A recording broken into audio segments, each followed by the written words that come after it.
కాళ్లలో నొప్పి, నరాల వాపు వంటి లక్షణాలతో బాధపడుతున్నారా? వెరికోస్ వెయిన్స్ లో అత్యాధునిక చికిత్స ఏవిస్ వాస్కులర్ సెంటర్. నమస్తే రమగారు. నమస్తే జయ. రమగారు, పరమానంద శిష్యుల కథలు చాలా నవ్వు తెప్పిస్తూ ఉంటాయి, కానీ మీనింగ్ఫుల్గానే అనిపిస్తుంది. ఈ కథలు అసలు మనం చెప్పలేదు రమ్మగారు, పిల్లలకి బాగుంటాయేమో అనిపిస్తూ ఉంది. చెప్దాం. పరమానంద శిష్యుల కథ ఫేమస్ ఏమో సినిమా కథ. అవును, అవి కాకుండా కూడా మనకి కథలు ఉన్నాయి. యాక్చువల్గా సినిమా కోసం కొద్దిగా ఏదో కొంచెం మార్చారని, శిష్యులకి ఏదో శాపం ఉన్నట్టు, శాప నివృత్తి అయినట్టు, రాజుకి గంధర్వకన్యకి పెళ్ళైతే శాప నివృత్తి అయినట్టు చెప్పారు. అవునవును. కానీ ఈ మూర్ఖపు శిష్యులు లోకంలో ఎక్కడైనా ఉంటారు. వాళ్ళని రాజుకిను గంధర్వకన్యకి కనెక్ట్ చేయకపోయినా ఓకే, కథ పెంచడం కోసం వాళ్ళు అలా చేసి ఉండొచ్చు. మరి అయితే చెప్దాం. పరమానందయ్య గారని ఒక ఆయన ఉండేవారు. ఈయన ఏంటంటే చుట్టుపక్కల ఒక 25 గ్రామాలకి ఒక పల్లెల్లో బ్రాహ్మణులు తక్కువ ఉన్నారట. మామూలుగా పల్లెల్లో బ్రాహ్మణ అవసరం ఏంటంటే మంచి రోజు, మంచిది, పిల్లలు పుట్టిన కాలం, ఏదైనా ఇబ్బందులు వచ్చినప్పుడు ఏం చెయ్యాలి అనే దానికి మామూలు వాళ్ళు పాఠక జనం చదువుకోని వాళ్ళకంటే కొద్దిగా మహాభారతమో రామాయణమో చదవగలిగి కొంచెం సమాధానం చెప్పగలిగే వాళ్ళు కావాలనుకునేవాళ్ళు. ఇప్పుడు కూడా మనం పెద్దల్ని గౌరవిస్తూనే ఉన్నాం కదా, మంచి చెడుకి మనం వాళ్ళనే సంప్రదిస్తాం. ఈ సంప్రదింపుల్లో భాగంగా ఏం చేశారు, ఈ ఒక 25 గ్రామాలకి కొన్ని కుటుంబాలే బ్రాహ్మణ కుటుంబాలు ఉండేవి. మరి పరమానందయ్య గారి తండ్రి ఉన్న ఊళ్ళో వాళ్ళది ఒకే ఒక కుటుంబం అట. అయితే ఇవి కొంచెం లంకల్లాగా ఉండేవి. చుట్టుపక్కల గ్రామాలంటే ఎంత నదులు, చిన్న చిన్న ఏర్లు, ఎక్కువ నడకలు. అప్పట్లో ఏం ట్రాన్స్పోర్టేషన్ లేదు కదా, ఏవో బళ్ళు ఉండేవి, లేకపోతే కాలు నడకనే పోయేవాళ్ళు. ఎర్లీ మార్నింగ్ 4 గంటలకల్లా లేచి ప్రయాణం అయితే ఎండెక్కే పొద్దెక్కేసరికి చేరేవాళ్ళు. మళ్ళీ సాయంకాలం 3-3:30 అట్లా బయలుదేరితే చీకటి పడేసరికి ఇంచుమించుగా చీకటి పడ్డాక ఇల్లు చేరి, అట్లాంటి ప్లానింగే ఉండేది. చిన్న చిన్న ఊళ్ళు. అయితే ఏమట, ఈ పరమానందయ్య గారి తండ్రి ఒక ఊళ్ళో ఉండేవారు. ఆయనకి 4-5 ఆడపిల్లలు, పరమానందయ్య గారు ఒకడే సంతానం. ఈ 4 ఆడపిల్లలకి పెళ్లిళ్ళు చేసి వేరే ఊళ్ళు పంపించి పరమానందయ్యని మాత్రం ఈ ఊళ్ళోనే ఉంచుకున్నారు. ఈయన విపరీతంగా ఏం చదువుకోలేదు, కానీ కొద్దిగా చదువుకున్నారు. కొంచెం సాత్వికుడు, మృదుభాషి, చక్కగా మాట్లాడతాడు. రెండోది కొంచెం సాత్విక అంటే దూర్తుడు కాదనమాట, విసురుగా కేకలేసి కసిరేసి ఆ ధోరణి లేదు. అయితే సరే ఏమైంది, చుట్టుపక్కల చాలా ఊళ్ళు, దూరపు ఊళ్ళ నుంచి పిల్లలకి చదువు చెప్పడానికి ఎవరు లేరని అక్కడో పిల్లాడు అక్కడో పిల్లాడు, లేకపోతే అమ్మా నాన్న లేని పిల్లలు కొంతమంది, ఇట్లా కొంతమంది పిల్లలు ఈయన దగ్గర శిష్యులుగా చేరారు. ఈ ఊళ్ళల్లో జనం ఏంటంటే, ఆ ఊర్లో ఉన్న జనం అంతా పరమానందయ్య గారి ఇల్లు గడిచే మార్గం ఊళ్ళో ఉన్న జనమే. వాళ్ళే పంటలు పండించుకునేవాళ్ళు. తలా ఒక బస్తా బియ్యం, ఒడ్లు పోసేవాళ్ళు, మినపప్పు పోసేవాళ్ళు, పాలవాళ్ళు, గొడ్లు ఉన్నవాళ్ళు పాలు పోయటం, అక్కడి నుంచి నెయ్యి పాడి ఉన్నవాళ్ళు పట్టుకొచ్చి ఇవ్వటం, కూర నారా తెచ్చిపెట్టడం. ఎవరైనా బయట పట్టణం వెళ్ళినప్పుడు అయ్యగారి కోసమని మళ్ళీ ఈయనకి ధనియాలు జీలకర్ర విడిగా పొట్లాలు కట్టి ఇవ్వటం. వాళ్ళ ఇళ్లలో తండ్రులు పోయినప్పుడు తాతలు పోయినప్పుడు వీళ్ళకి బ్రాహ్మణులకి ఇచ్చుకోవాలనే సిద్ధాంతం ఉంటుంది కదా, మోయిని ఇవ్వటం, స్వయం పాకం ఇవ్వటం. ఆ మోయిన స్వయం పాకానికి బదులుగా ఇట్లా సామాన్లు ఇవ్వటం. దాంతో ఆయన ఇల్లు నడిచిపోయేది. ఇవి శిష్యులు కూడా చేరారు. 10-12 మంది బ్రాహ్మణ పిల్లలు ఊళ్ళో చెలో పొలోమని తిరుగుతుంటే ఆ ఊరు వాళ్ళకి సంతోషంగా ఉండేది. ఏముంది, ఓ బస్తా బదులు ఇంకో బస్తా బియ్యం ఇస్తాం, అంతేగా, అంతే అనుకునేవాళ్ళు. ఈ ఊళ్ళలో కాకుండా చుట్టుపక్కల 25 ఊళ్ళకి ఈయన ఒకటే కదా బ్రాహ్మణ పురోహితుడు. అన్ని ఊళ్ళ వాళ్ళు అట్లాగే సప్లై చేసేవాళ్ళు. సరే, నడిచిపోయేది. పిల్లలు ఉన్నారు కదా విద్యార్థులు, వీళ్ళు ఏం చేసేవాళ్ళు, మొక్క మోడు పెట్టి కాస్త పువ్వులు పూయించేవాళ్ళు, కాయలు గాయించేవాళ్ళు. కూర నారా ఉంటే బియ్యానికే ఉంది, కూరలు ఈ ప్రధానం కదా. ఏదో తోటకూరని ఆకుకూరని అవి ఇవి ఉండేది. చిన్న కొండ, ఏదో చిన్న స్థలం ఎవరో భూదానం ఇస్తే అది కూడా ఈ శిష్యులతో దున్నించి 2 వడ్ల గింజలు వేసుకుని సంపాదించుకునేవాళ్ళు. పెద్దగా సంపాదన అంటే అప్పుడు వీళ్ళకి భోజనం గడవటం, సంవత్సరానికి ఏదో ఆయనకి 4 ధవతులు, ఆవిడకో 4 చీరలు, అంతకంటే పెద్ద ఖర్చులు లేవు, పెద్ద ఆశలు లేవు. ఇలా నడుస్తూ ఉండేది. అయితే ఈ పరమానందయ్య గారికి చేరిన శిష్యులు కొంచెం అమాయక పిల్లలే కానీ పెద్ద చురుకైన వాళ్ళు కాదు. వాళ్ళని ఓహో అని చదివించి వాళ్ళని వృద్ధి చేసేయడానికి ఈయనకి అంతంత మాత్రమే వచ్చు. ఏదో రామాయణ భారత భాగవతాలు కొద్దిగా తెలుసు, అతనికి వచ్చిన 4 ముక్కలే చెప్పేవారు. ఆయనకి లౌక్యం తెలీదు, మెతకవాడు పరమానందయ్య గారు. ఇప్పుడు గురువుగారు బాగా గడిదేరిపోయిన గురువుగారు అనుకో, పిల్లలకి బాగుంటుంది. ఇప్పుడు ఆయనే మెతకవాడైతే వీళ్ళకి మాత్రం ఏం చెప్తాడు. సరే, పిల్లలు ఏదో నడుస్తూ ఉండేది. వీళ్ళ గురించే రకరకాల కథలు ప్రాచుర్యంలో ఉన్నాయి.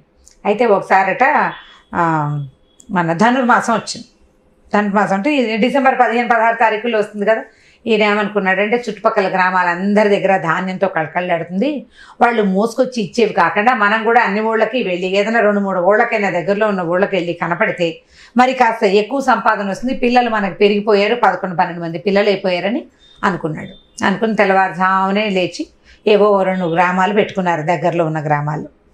అయితే ఈ వెళ్ళేటప్పుడు ఏరు దాటి వెళ్ళాలట. ఆ 2 గ్రామాలు ఏటవతలు ఉన్నాయి. 2 గ్రామాలకి వెళ్ళారు. వాళ్ళందరూ ఏం చేశారు, అయ్యగారు ఇంత దూరం వచ్చారని తలా ఒక ఇంత కలిగినవి అవి ఇవి కొన్ని మూటలు కట్టించి ఇచ్చారు. వాళ్ళు పట్టుకొచ్చి ఇచ్చేవి కాకుండా వాళ్ళ ఇళ్లలో పెళ్ళిళ్ళు అవి ఉన్నప్పుడు వాళ్ళు పట్టుకొచ్చి ఇస్తారు.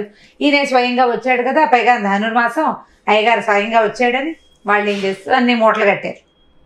ఈ కట్టిన మూటలన్నీ తలా ఒక శిష్యుడి నెత్తి మీదకి ఎత్తారు.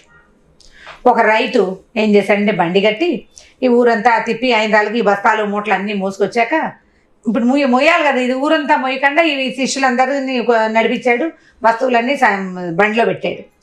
ఏటవతల వదిలిపెట్టాడు, ఏటి దగ్గర వదిలిపెట్టాడు. ఏరు వాళ్ళు దాటాలి, బండి దాటదు. అవును.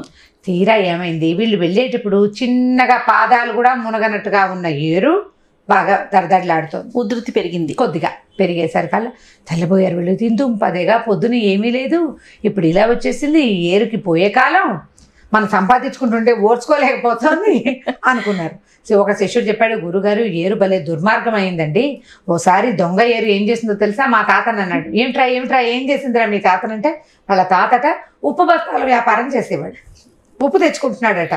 30 బస్తాల ఉప్పుని తినేసిందా బండితో పాటు తీసుకొస్తూ ఉండగా ఏమైంది, ఏరు ఉధృతి పెరిగింది. సరే బండి ఉంది కదా అని బండిలోకి ఏట్లోకి తీసుకెళ్తే బస్తాలు మిగిలినాయి కానీ ఉప్పు మిగిలినాయి. అలా చేసింది ఒకసారి. అయ్యో మీ తాతకి ఉప్పు అయిపోయిందిరా, అసలు ఒకసారి ఏట్లో మా తాతయ్య వెళ్ళిపోయాడు తెలుసా, ఇప్పటిదాకా ఇల్లు చేరలేదంటాడు ఇంకొకడు. వీళ్ళందరూ ఇలా ఉండేసరికల్లా ఈయన ఏమన్నాడు, ఒరే అట్లా కాదురా, ఏరు నిద్రపోయాక వెళ్దాం.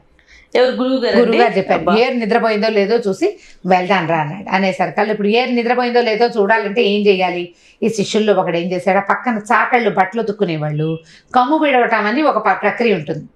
కమ్ము విడవటం అంటే బట్టలు ఉడకబెడతారు, పొయ్యి వెలిగించి బాణ పెడతారు. ఏ పెద్ద పొయ్యే ఉంది పల్లెటూళ్ళలో, పొయ్యిలకి 3 రాళ్ళు పెట్టి 4 కర్రలు దోపి దాంట్లో వెలిగిస్తే మంట. చాకలికి బాణలు అంటారు, ఇంత పెద్ద బాణ దాని మీద పెడతారు, నీళ్లు పోస్తారు. నీళ్లు మరిగాక అందులో చవుడు అని దొరుకుతుంది, బట్టలు తెల్లగా రావడానికి ఉడికిస్తారు. అది మరిగింది నీళ్ళల్లో కాటన్ పంచెలు గించెలు వేస్తే తెల్లగా వస్తాయి, నీరు కావి రంగు పోతుంది అనమాట. ఉడికించటం ఒక విధానం. పాత పల్లెటూళ్ళలో చెరువు దగ్గర బట్టలు ఉతికించుకున్న వాళ్ళందరికీ తెలుస్తుంది. చిన్నపిల్లలు మీ బోటి వాళ్ళకి తెలియదు కానీ నాకు కూడా తెలుసు. బట్టలు ఉడకబెట్టడం, కాగులో ఉడకబెట్టేవాళ్ళు. అయితే ఈ బట్టలు బాన పెట్టారు ఎవరు, కింద మంట కర్రలు పెడతారు కదా, చిన్న మంట ఉండదు దానికి, బాగా ముద్దలు ఉంటాయి, చాలాసేపు మరగాలి. ఆ బట్టలు కర్రతోటి బయటికి తీసి మళ్ళీ ఫ్రెష్ బట్టలు కొన్ని వేస్తారనమాట. ఈ ఉడికిన వాటిని జాడిచి ఆరేస్తారు, తెల్లగా వస్తాయి బట్టలు. అయితే ఈ కణకణలాడుతున్న ఒక కట్టె తీసుకెళ్ళి నేట్లో పెట్టాడు. చుయ్యమంది. ఏమంటుంది, వేడి దాంట్లో నీళ్ళలో వేడి కొరకంచుని ముంచితే చుయ్యమంటుంది కదా. రాగానే అమ్మో ఉలికిపడ్డాడు, కర్ర బయట పడేసేసి గురువుగారు ఎంత కోపం వచ్చిందనండి ఏరుకి, దాని మీద వేడి మంట పెట్టేసరికల్లా ఏరు కోపం వచ్చిందండి బాబోయ్, ఇప్పుడు దాటకూడదు, కొంప ముంచేస్తుందండి, మా తాతలాగానో విడి తాతలాగానో మన కొంప మునిపోతుంది అన్నాడు. అందరూ నెత్తి మీద చేతులు పెట్టి కూర్చున్నారు. ఏం చేయాలి ఏరు మీద కథలు చెప్పుకుంటున్నారు. ఆవిడంది ఇంకా ఎంతసేపు అండి ఇక్కడ కూర్చునేది, పిల్లల్ని లేపండి, ఇక్కడ కూలబడితే ఎలాగా. భార్య కూడా వెళ్ళింది అనమాట, సుందరమ్మ గారు ఆవిడ పేరు. ఇక్కడ కూర్చోవద్దు, వెళ్ళిపోదాము, ఎట్లా కొట్లా ఇల్లు చేరకపోతే చీకటి పడిపోతే పురుగు పుట్ర పొలము అవి ఇవి వస్తాయి అనేసరికి, అమ్మో మాకు పురుగు అంటే భయం అండి, పుట్ర అంటే భయం అండి. అసలు ఒక మాట అంటే చాలు 100 మాట్లాడతారు. అక్కడి నుంచి ఒరే దయ్య రాత్రిపూట రాత్రి అవతలంతా శ్మశానాలు పాడు ఏవో ఉన్నాయి మనకి తెలీదు, ఏమున్నాయో ఇక్కడ, ఏ దయ్యమో పిశాచమో పట్టుకుంటే పిల్లవైదవాళ్ళని అనగానే బాబోయ్ దయ్యం అంటే భయం అంటే అమ్మగారు వెళ్ళిపోవాలంటే ఎలా వెళ్తారు, ఏరేమో నిద్రపోవట్లేదు. అక్కడి నుంచి ఎవరు వెళ్ళి చూసిరమ్మన్నారు. చూసినామంటే నేను వెళ్ళండి, ఇందాకే దాని మీద నిప్పు పెట్టానండి, దానికి ఎంత కోపం వచ్చిందో, ఇప్పుడు నన్ను ఏం చేస్తుందో నేను వెళ్ళను అన్నాడు.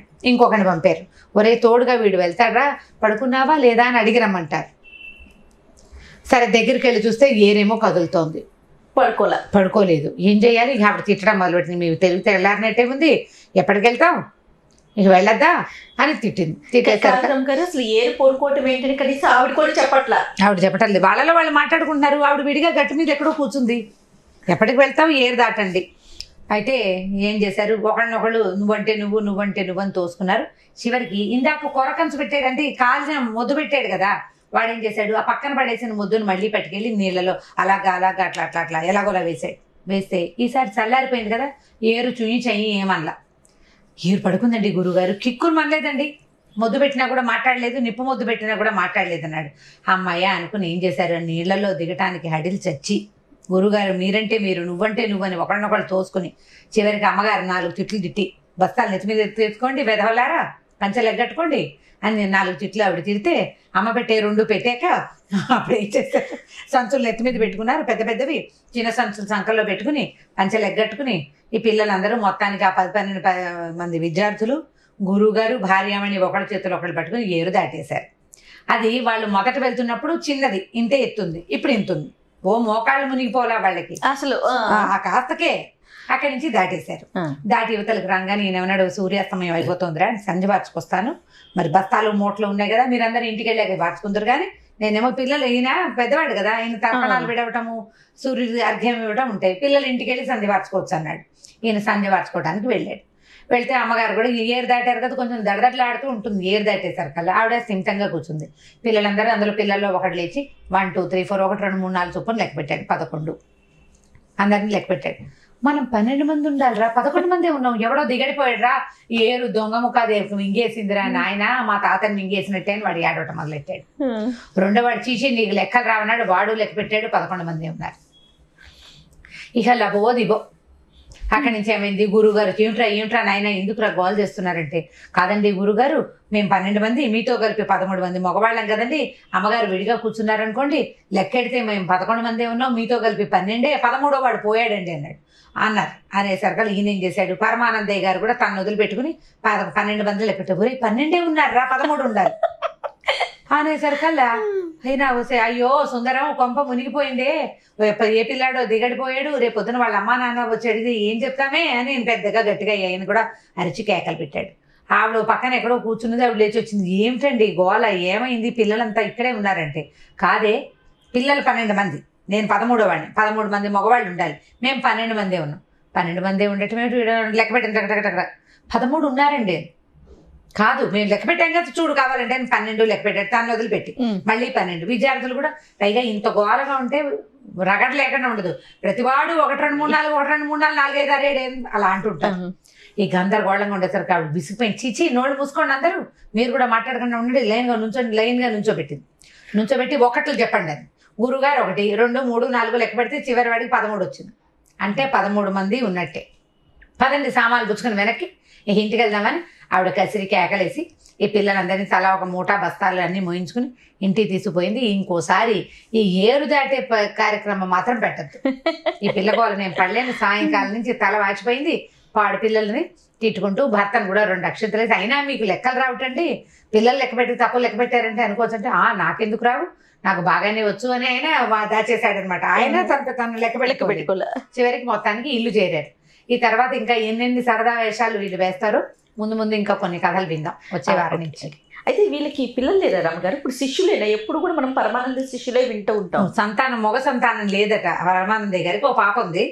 వీళ్ళు పరాయి ఊరు వెళ్తున్నారుగా, పక్కింటి వాళ్ళు ఎవరికో పిల్లని అప్పచెప్పారు. 10-11 ఏళ్ల పిల్లని.